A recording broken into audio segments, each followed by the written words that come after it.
Olá, meus queridos irmãos. Eu gostaria de meditar com você num texto das Escrituras. Na verdade, são alguns textos das Escrituras. Por favor, não repare minha voz, eu estou saindo de uma gripe. E que nos mostra a necessidade de nós estarmos nos envolvendo com a comunhão, nos envolvendo com uma igreja local, a importância da membresia da igreja local, de criarmos raízes, e só então cresceremos e, consequentemente, daremos frutos espirituais para a glória do nosso Pai. E sobre isso eu gostaria, então, começando com o texto de Salmo de número 16, vamos ler do versículo 1 até o versículo 3, Salmo 16, de 1 a 3. Davi diz assim: guarda-me, ó Deus, porque em ti me refugio. Digo ao Senhor, tu és o meu Senhor. Outro bem não possuo, senão a ti somente. Quanto aos santos que há na terra, são eles os notáveis, nos quais tenho todo o meu prazer. Nesse trecho, Davi está mencionando aqui a sua dependência de Deus, a sua necessidade de que Deus o guarde, que Deus o conduza, que pastoreie a sua alma. Davi então reconhece a soberania de Deus sobre sua vida, o senhorio de Deus sobre sua vida, e ele mesmo como uma ovelha do Senhor, necessitado plenamente dos cuidados de Deus. E ele mostra então que Deus passa a ser para ele o seu maior prazer. Outro bem maior não possuo na terra. Outro bem não possuo, senão a ti somente, falando para o Senhor. Contudo, na sequência, ele mostra que existem pessoas, agora num relacionamento horizontal. Primeiramente, no versículo 2, ele fala o seu relacionamento vertical, mais importante, ele e Deus, a comunhão com Deus, na vertical. Agora na horizontal, que faz parte desta comunhão vertical. Agora ele vai falar o seu relacionamento com os santos. Os santos são os fiéis a Deus, aqueles que são também da família de Deus, seus irmãos. Então ele menciona aqui aos santos que há na terra, gente que está aqui conosco, habitando conosco nesse mundo ainda, gente que está do meu lado. São eles os notáveis, nos quais tenho todo o meu prazer, diz Davi.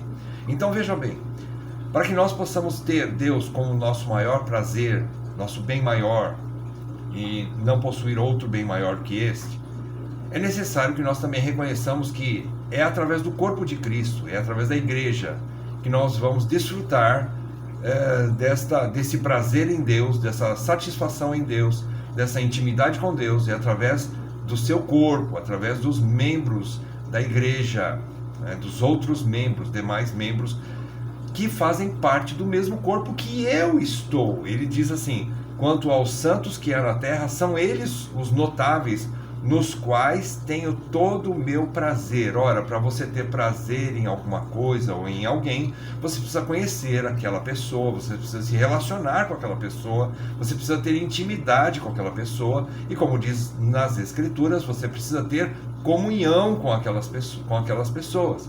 Somente assim você vai ter prazer nelas, você vai se deleitar junto com delas, você vai desfrutar de uma vida de intimidade com Deus e com o povo de Deus. Então veja, aqui nesse primeiro ponto que eu abro aqui, Davi está mostrando que ter prazer em Deus está vinculado com os filhos de Deus, está vinculado com o relacionamento também na esfera horizontal, onde nós nos relacionamos com as pessoas. E veja bem, não é que nós não temos prazer em crentes ou cristãos de outras igrejas, de outros lugares. Não, nós temos prazer em todos os verdadeiros filhos de Deus, os legítimos crentes. Veja bem, eu estou falando de legítimos crentes, porque nós vamos ver agora na sequência um outro texto, que fala dos fiéis da terra. Aqui ele está falando dos notáveis, os santos que há na terra. Nós temos prazer neles. Então, dentro desse relacionamento na vertical com Deus, também está incluso o relacionamento horizontal com os irmãos, com os santos que há na terra. Bem, veja agora no Salmo 101, versículo 6. Davi também diz assim, vejam, mesmo o rei Davi, que escreveu o Salmo 16, que nós vimos agora há pouco. Agora ele complementa e diz assim: os meus olhos procurarão, preste atenção no termo procurar, veja, está nas mãos dele a responsabilidade de buscar, de procurar, de ir atrás, não é? Os meus olhos procurarão os fiéis da terra, para que habitem comigo. Aqui ele expressa tanto uma responsabilidade de buscar esses fiéis, e também ele decide, ele tem a autoridade sobre si mesmo, dada por Deus, para escolher quem vai conviver com ele e quem não vai. Ele vai escolher. Então, completando o versículo, os meus olhos procurarão os fiéis da terra para que habitem comigo. O que anda em reto caminho, esse me servirá. Servir está ligado a um relacionamento, mais uma vez falando de relacionamento, de intimidade. Não é uma coisa esporádica, mas é uma coisa constante.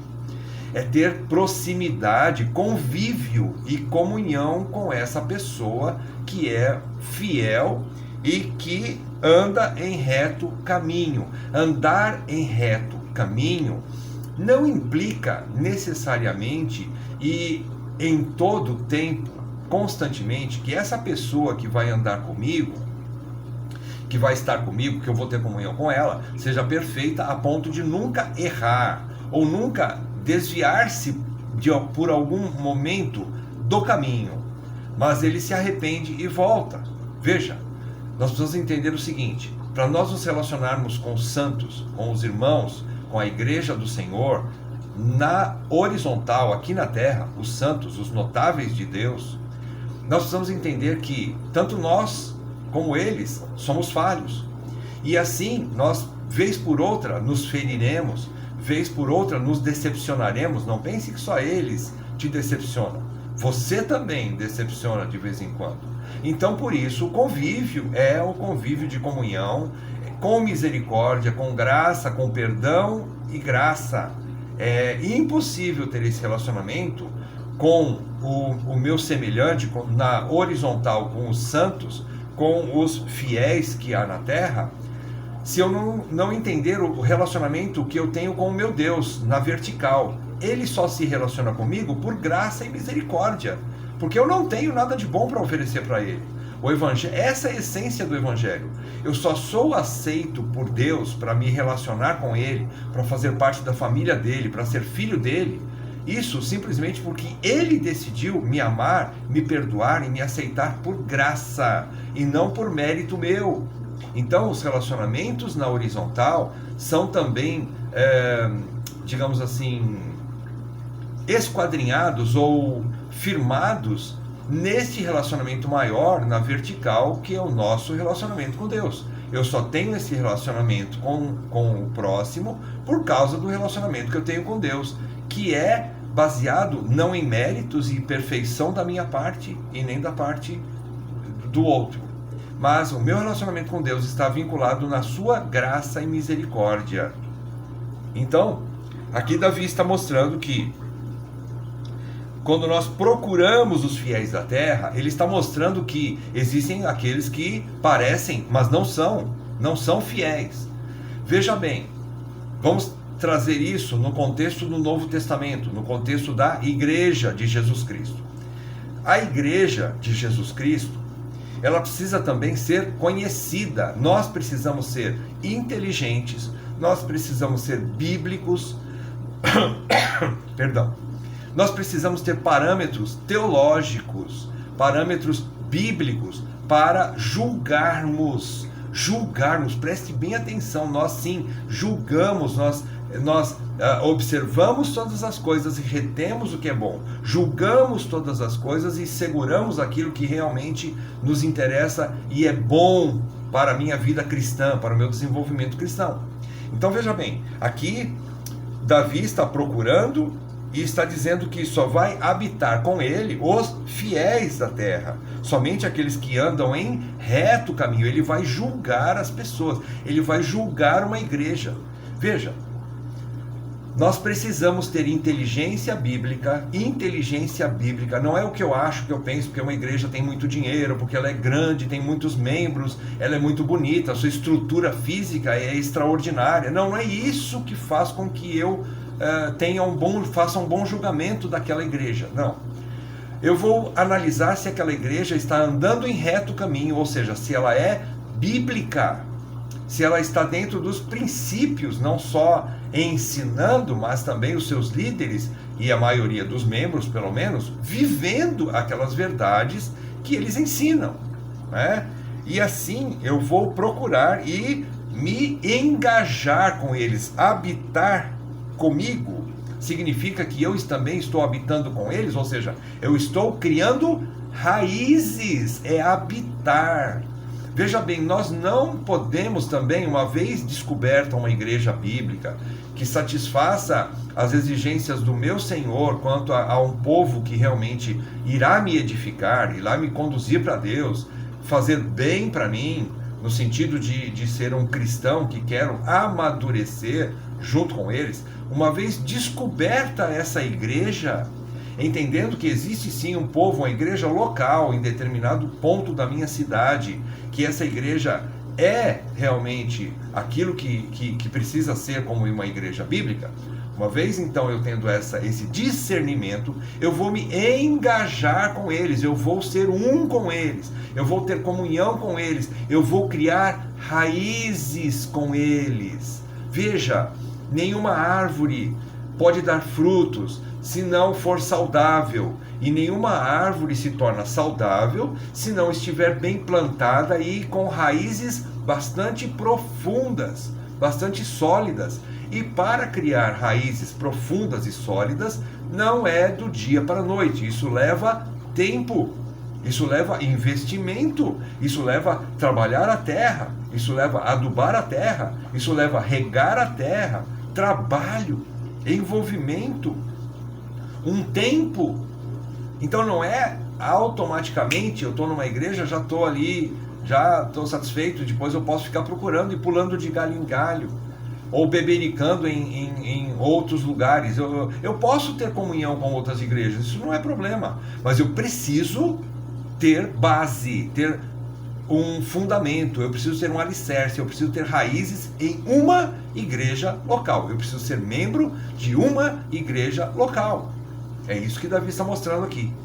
Na sequência, uma vez escolhida essa igreja, tendo esse discernimento de quem são os fiéis da terra, esses que irão habitar comigo, esses que andam em reto caminho, ou seja, uma vez descoberta a igreja da qual eu quero agora fazer parte, já que eu tenho esse discernimento de que ela é uma boa igreja, de que ela é bíblica, e não importa os detalhes secundários, se ela tem estrutura bonita, se ela tem muito dinheiro, ou uma membresia bem grande, e todo mundo é bonitinho, e todo mundo tem uma vida perfeita, que isso também não existe, né? Uma igreja perfeita não existe nesse sentido. Uma vez então descoberta que ela é bíblica, eu vou me engajar com ela. E o que vai acontecer?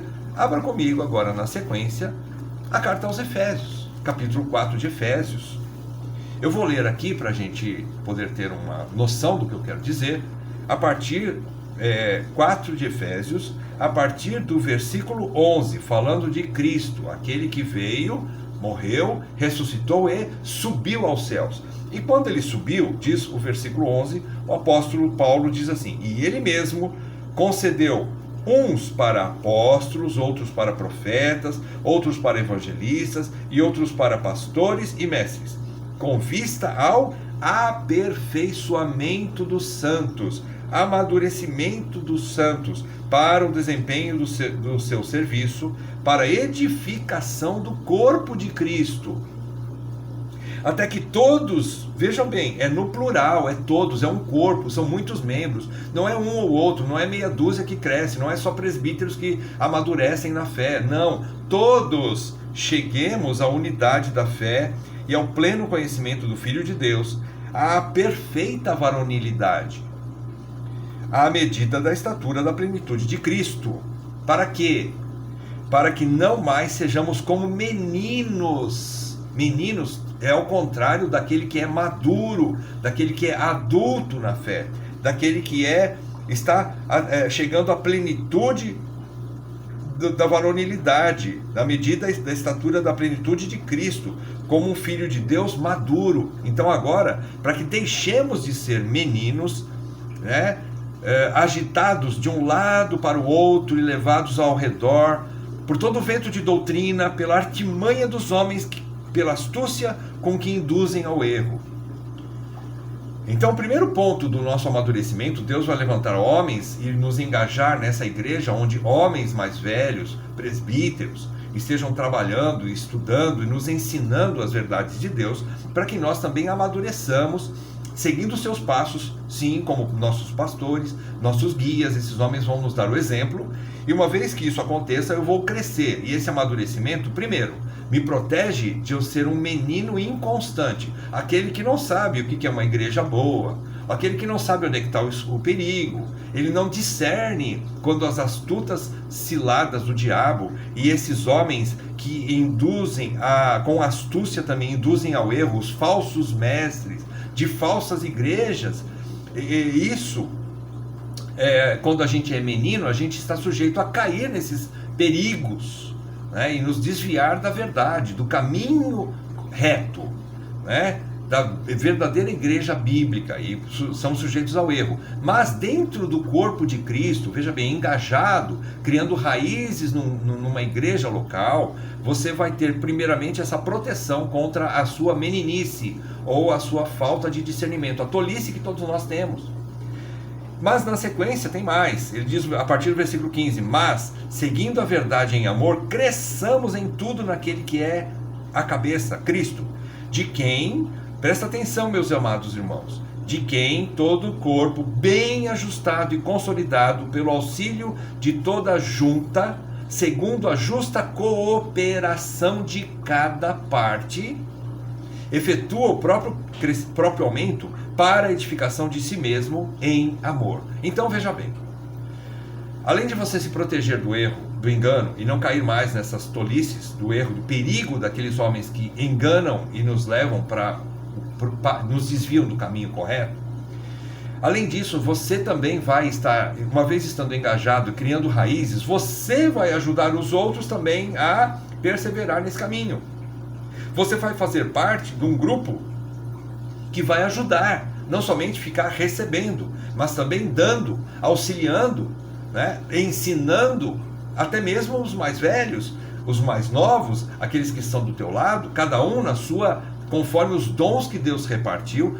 Deus vai dar graça para que todos nós também sejamos atuantes, auxiliando o ministério, cooperando para a edificação daquela igreja local. Então, amados, ninguém pode servir se não estiver engajado, se não criar raízes, por um tempo ser trabalhado por Deus, e aí então a igreja reconhece que você faz parte do corpo e pode então servir, estar trazendo edificação, compartilhando a tua sabedoria com outros e ajudando outros também a crescerem, a não caírem no mesmo erro e a deixarem de ser meninos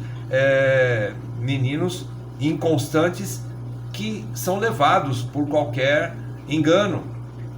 Queridos, o que eu quero dizer para vocês é o seguinte: não fiquem mudando de igreja o tempo todo, achando que por motivos fúteis, secundários e não bíblicos, você pode pular de galho em galho. Isso não vai te levar a criar raízes. Consequentemente, você não vai crescer, você não vai dar fruto, você vai continuar sendo um menino inconstante e você não vai edificar ninguém. Você não vai ser útil, porque você foi chamado, segundo o capítulo 15 de João, você foi chamado para dar frutos, e frutos que permaneçam para a glória do Pai. Você foi chamado para estar ligado a uma videira, recebendo a seiva da vida dessa videira, e ela vai transmitir para você a videira, que é Cristo, é o corpo de Cristo, e você sendo um ramo dessa videira, você vai dar frutos. É isso que o Pai espera de nós. Agora, isso não acontece do dia para o outro, você precisa estar engajado. Como eu disse, guarde o termo no seu coração, criando raízes na sua igreja local. Abrace essa igreja local. Vista a camisa dessa igreja local. Lute por ela. Se ela estiver entrando num caminho de engano, lute por ela. Converse com seus líderes. Enfrente os seus líderes. Mostre para eles o erro. Aponte biblicamente, veja, biblicamente. Mostre biblicamente, com respeito, mas com firmeza bíblica, doutrinária, o erro que a igreja pode estar entrando. Ajude a sua igreja. Não fique pulando de galho em galho uma vez que você já descobriu que a igreja onde você está é uma igreja boa, não segundo os seus critérios pessoais, segundo as Escrituras. Se ela é uma igreja bíblica, se ela anda em conformidade com a palavra de Deus, e então fixe nela, dê tempo, fique ali, não tenha planos de mudar dali, a não ser que Deus o leve por algum outro motivo. Caso contrário, fique ali, crie raízes e sirva os seus irmãos, como eles estão te servindo também. Sirva os notáveis da igreja, tenha prazer neles, relacione-se com eles, crie prazer neles. Prazer não significa propriamente que eu vou ter prazer somente naqueles que falam a mesma língua que eu, que gostam das mesmas coisas que eu. Não, às vezes pessoas que têm pensamentos totalmente contrários, pessoas que, no meu ponto de vista humano e carnal, não seriam pessoas que me dão prazer, mas eu crio prazer nessas pessoas porque elas também são filhas de Deus. Estão lutando com seus pecados, com seus problemas, com as suas limitações, como eu também. Por isso eu também posso ter comunhão com elas, conviver com elas. E mais do que isso, servi-las. Queridos, vamos deixar só de receber e vamos também passar a dar. Você vai experimentar algo que Jesus diz que é mais bem-aventurado é dar do que receber. Você vai provar uma satisfação, uma alegria no seu coração que você nunca experimentou antes. Sirva a igreja local, abrace a igreja local, compre a briga da igreja local, fique firme na igreja local, confronte a liderança caso ela esteja se desviando do reto caminho, mas conviva com a igreja local, lute por ela, abrace a causa, case-se com ela e só divorcie se houver um endurecimento de coração, se houver um desvio doutrinário sério e onde a liderança não amoleça o coração e se arrependa. Então, infelizmente, sim, eu digo para você, deixe-a com dor no coração e busque outra que seja bíblica, ok? Aqui está nossa meditação. Que Deus nos ajude para permanecermos na nossa igreja para a edificação mútua. Um abraço a todos, que Deus abençoe.